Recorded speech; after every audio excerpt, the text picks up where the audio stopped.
L'info écho avec Capital. Le chiffre du jour, 70% du salaire brut, c'est l'indemnité que percevront les salariés en chômage partiel dans le cadre du nouveau dispositif de longue durée qui entre en vigueur ce vendredi. De leur côté, les entreprises recevront de la part de l'État un remboursement correspondant à 60% de la rémunération horaire brute versée aux salariés, et ce pour toute demande de chômage partiel faite avant le 1er octobre. Au-delà de cette date, la prise en charge financière par l'État passera à 56%. Pour en savoir plus, rendez-vous sur capital.fr.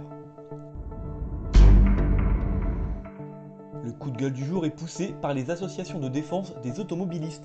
Après la polémique du 80 km/h sur les routes secondaires, c'est l'idée de limiter à 30 km/h la vitesse en ville qui les fait réagir. Cette mesure fait partie des 146 propositions de la Convention citoyenne pour le climat retenue par Emmanuel Macron. Cela va encore créer de la frustration chez les automobilistes selon l'Automobile Club Association. Si certains maires sont aussi opposés à cette idée, certaines villes ont déjà baissé la vitesse maximum. C'est le cas de Sceaux en Île-de-France où les 30 km/h sont la règle depuis 10 ans. Pour l'heure, aucune décision du gouvernement n'a été prise à ce sujet. L'info pratique capitale. Si vous êtes locataire, vous saurez plus précisément votre consommation en chauffage et en eau à partir d'octobre. En effet, un récent décret va bientôt obliger le bailleur à vous transmettre une évaluation de votre consommation de chaleur, de froid et d'eau chaude sanitaire au sein de votre logement. Cela s'appliquera aux immeubles équipés d'une installation de chauffage et production d'eau chaude centrale et munis des dispositifs d'individualisation des frais télé-redevables.